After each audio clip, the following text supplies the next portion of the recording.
ત્યાં admit card અને આધાર card check કર્યા, પછી આગળ લઈ ગયા, પછી ત્યાં એપ્લિકેશન ફોર્મ, એ ફોર્મમાં ડિટેલ આપી બધી ડિટેલ રોલ નંબર ફોટો ને એ બધું લગાડી પછી આપણે દઈ દેવાનું. એટલે એમાં લગભગ છે 2-2.5 કલાક એમનો વહી જાય.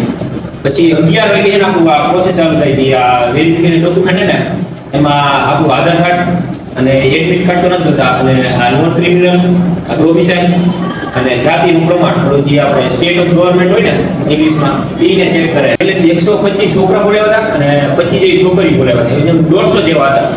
એમાંથી ડોક્યુમેન્ટમાં એમાંથી બધી કેટલા 20 જેવા હતા એવા કે ડોક્યુમેન્ટનો વાંધો હતો. એમ તો પહેલે જ બીવડાવી દે કે તમે રાઈટના 8 વાગ્યા ટાઈમ આપી દો, 8 વાગે પૂકી જાય તો ઠીક છે, બાકી રિજેક્ટ કરી દો. એવું કરતા નથી, થોડોક ટાઈમ આપે છે. બીજે દિવસે 104 જણા હાજર હતા મેડિકલમાં.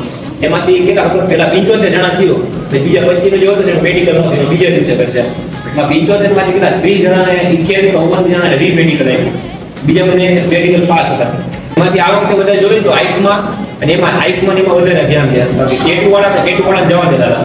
આઈકમાં મોટા ભાગે જોઈએ તો 10 થી 15 જણા એવા જ હતા જેના ડિસ્ટન્ટ હોય ને આઈકમાં, એમાં જ એને રીમેડિકલ આપ્યું.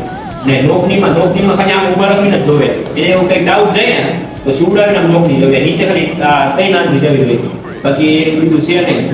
ઓકે, બીજું તમારી હારે આવતી ઇવેન્ટમાંથી ડિસ્ચાર્જ તમે એમ કે ડિસ્ચાર્જ 25,000 રિજેક્ટ થયા, એમાંથી તમને અંદાજ છે કે ક્યાં ઇવેન્ટમાં રિજેક્ટ થયા, ક્યાં મેજર પોઈન્ટ હતા? નહીં મેડિકલમાં જોઈએ તો આઈકમાં વધારે હતા, આઈકમાં અને ઓવરવેટમાં અડધા ખાલી 30-40% ઓવરવેટમાં હતા, અને બીજા નોકરીમાં અને જે બધાને જે ઓલા ડાળો હોય ને શરીરમાં એમાં એને પોઈન્ટ આપી દેતા હતા, અડધાને જવા દેતા હતા, અડધો લેતા હતા.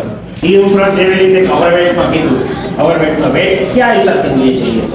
એ વેટ તો જો તમને જે ફોર્મ આપ્યું છે ને એમાં તમારું વેટ એમાં બધું હોય છે, એમાં ઉંમરમાં પછી આ તમારી હાઈટ અને વેટમાં 172 થી 173 વાળા હાઈટ ને 18 થી 21 વાળા ને એટલે 54 થી 86 લગીનો વેટ છે.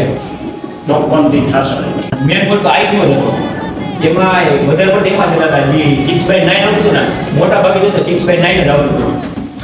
આનું કારણ એવું છે 6/9 આવવાનું મેઇન કારણ એવું છે કે મોબાઈલનો જ્યાં લગી તમે મેડિકલ નજીક હોય ને એની આસપાસ તમે મોબાઈલનો ઉપયોગ કરો તો મોબાઈલનો આ જે આપણે ગૌતમભાઈ હતા જે મેડિકલ એસએસસી જીડીનું મેડિકલ ક્લિયર થયું છે અને કાલે એનું મેડિકલ પૂરું થયું છે, એ આવ્યા છે, એ અંદરની જે રિવ્યુ હતું એ આપણને આપણી સાથે શેર કરી.